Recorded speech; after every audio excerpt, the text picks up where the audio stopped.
Exactamente a las 4:47, 12 hombres rana de operaciones especiales venezolanas se deslizaron en las oscuras aguas del Caribe, a casi 5 kilómetros del USS Harry S. Truman. Llevaban rebreaters bien ajustados al cuerpo, sin que una sola burbuja delatara su presencia en la superficie. Cada uno transportaba 2 minas Lapa, diseñadas para destruir ejes de hélice y provocar la inundación de los compartimentos del timón. Su misión era directa y escalofriante: neutralizar un portaaviones valuado en $13.000 millones sin disparar un solo tiro. La inteligencia naval venezolana les había asegurado que los buques estadounidenses dependían principalmente del radar de superficie y de patrullas aéreas con helicópteros, que los accesos submarinos nocturnos prácticamente no estaban vigilados y que existía un punto ciego de casi 3 kilómetros entre el anillo de destructores y el propio portaaviones. La inteligencia naval venezolana estaba catastróficamente equivocada. A 800 metros hacia el este, en un mar tan oscuro que la luz desaparecía a poco más de 4 metros de profundidad, 8 Navy SLS del SEAL-TEAM-4 mantenían posición desde hacía 47 minutos. Habían observado la emergencia del submarino venezolano mediante sensores térmicos. Habían contado, uno por uno, a los buzos entrando al agua. Las coordenadas del objetivo ya habían sido transmitidas al Centro de Información de Combate del Truman incluso antes de que la primera aleta venezolana rompiera la superficie. El Caribe estaba a punto de convertirse en un cementerio. Los hombres rana del Grupo de Usos Tácticos de Venezuela rara vez aparecen en informes de inteligencia. Son 43 buzos de combate que operan desde Puerto Cabo. Recibieron entrenamiento de fuerzas especiales cubanas durante la década de los 90. Desde 2015 han contado con asesoramiento de operativos de la Fuerza Quds iraní. Durante más de 20 años han ejecutado infiltraciones en puertos a lo largo del Caribe. Colocaron dispositivos de rastreo en embarcaciones de la Guardia Costera colombiana. Instalaron equipos de escucha en plataformas petroleras.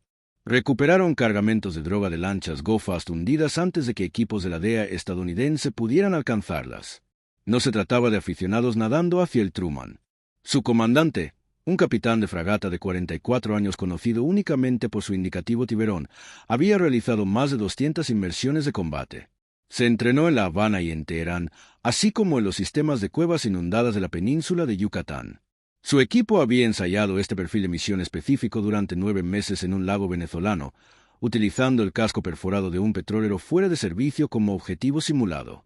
Portaban rebreaters Drager L5 de fabricación italiana, sistemas de circuito cerrado que eliminan el dióxido de carbono y reciclan el oxígeno, 0 burbujas, prácticamente sin firma acústica, con una profundidad operativa máxima de 70 metros. Es el mismo tipo de equipo empleado por cualquier unidad militar de buceo seria en el mundo. El armamento, sin embargo, contaba otra historia. Cada buzo llevaba una pistola submarina SPP-1 de la era soviética, 4 cañones, 4 disparos, con un alcance efectivo bajo el agua de aproximadamente 17 metros. Diseñada en 1971 para proteger a la infantería naval rusa de nadadores de combate de la OTAN durante la Guerra Fría. La munición había dejado de fabricarse en 1989. El material que portaban los venezolanos provenía de arsenales soviéticos antiguos, vendidos a través de intermediarios sirios. Las minas Lapa eran cargas magnéticas iraníes EDA-02, 4 kilogramos de explosivo RDX, moldeados para concentrar la energía de la explosión contra el casco. Los detonadores impermeables estaban programados con retardos de 90 minutos. Colocadas en secciones delgadas del casco cerca de los sistemas de propulsión, no hunden un portaaviones. Lo dejan completamente inmovilizado. Un símbolo del poder estadounidense, valorado en $13.000 millones, siendo remolcado de regreso por tugboats. Ese era el plan. El plan partía de la suposición de que los estadounidenses eran ciegos bajo el agua. La misión comenzó cuando el submarino diésel eléctrico venezolano general José Francisco Bermúdez ingresó en la zona de patrulla del grupo de ataque del portaaviones 6 horas antes. Se trataba de un submarino clase Kilo, adquirido a Rusia en 2006, uno de los submarinos diésel más silenciosos jamás construidos cuando opera con baterías. A las 11:30, se posó sobre el fondo marino a una profundidad de 180 metros. Se encontraba a poco más de 5 kilómetros de la posición proyectada del Truman a medianoche. Los buzos se prepararon en la sala de torpedos de proa, revisando sellos, comprobando reguladores y sincronizando sus relojes. Salirían por la escotilla de escape en parejas, nadarían con un rumbo de 0,47 a una profundidad de 15 metros y mantendrían la formación utilizando brújulas luminiscentes y tableros de comunicación subacuática. El tiempo estimado de nado era de 94 minutos. Se aproximarían al portaaviones desde el cuadrante de popa, el punto ciego teórico detrás de la superestructura de la isla, donde supuestamente la cobertura de radar se debilitaba. 2 buzos colocarían minas en cada uno de los 4 ejes de las hélices. Otros 2 se encargarían de los conjuntos del timón. 2 más permanecerían en posición de vigilancia, armados con fusiles de arpón y atentos a patrullas estadounidenses que, según el plan, no debían existir. Tras completar la colocación, nadarían hacia el sureste siguiendo un rumbo inverso. El submarino ascendería a profundidad de snorkel a las 4 horas. Recogerían a los buzos y desaparecerían antes de que las explosiones anunciaran al mundo la capacidad venezolana.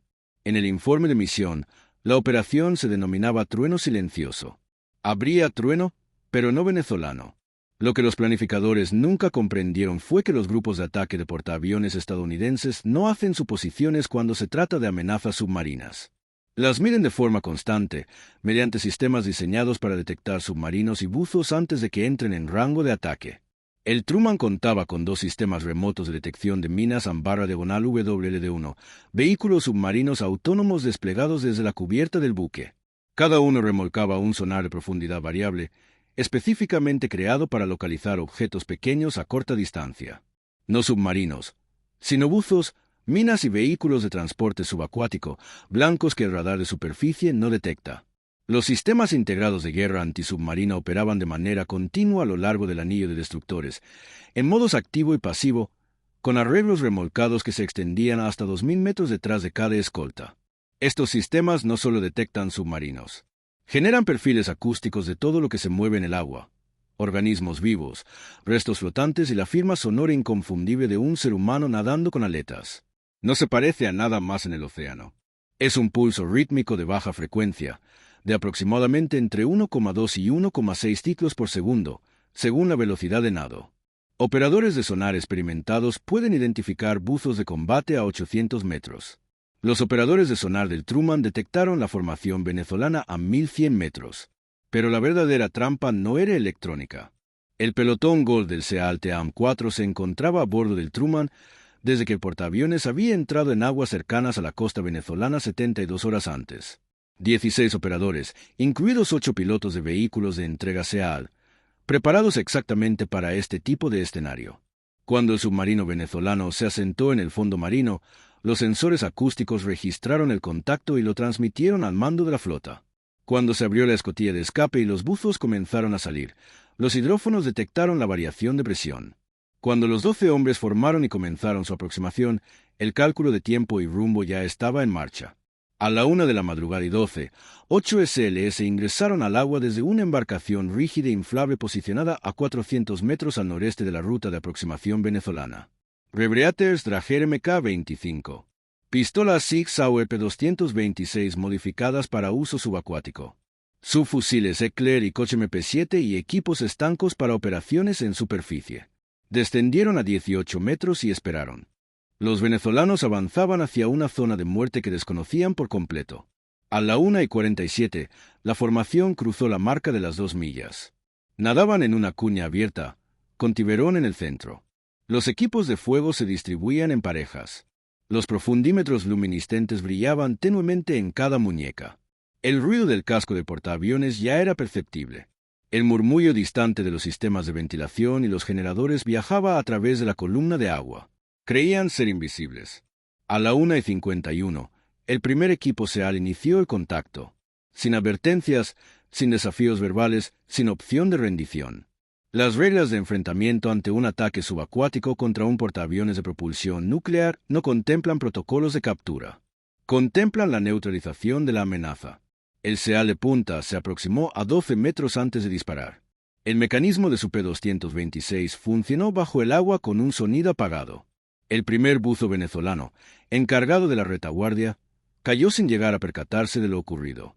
Su cuerpo reaccionó brevemente y comenzó a hundirse lentamente en la oscuridad. Su compañero de nado se giró ante la alteración, pero no logró distinguir nada.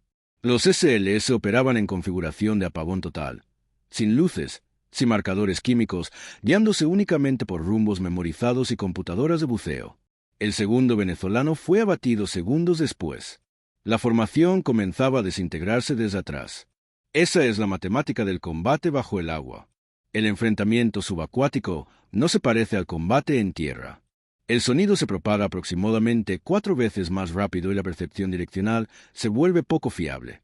La visibilidad en aguas tropicales durante la noche puede variar entre 3 metros y prácticamente cero, dependiendo de la densidad de partículas suspendidas.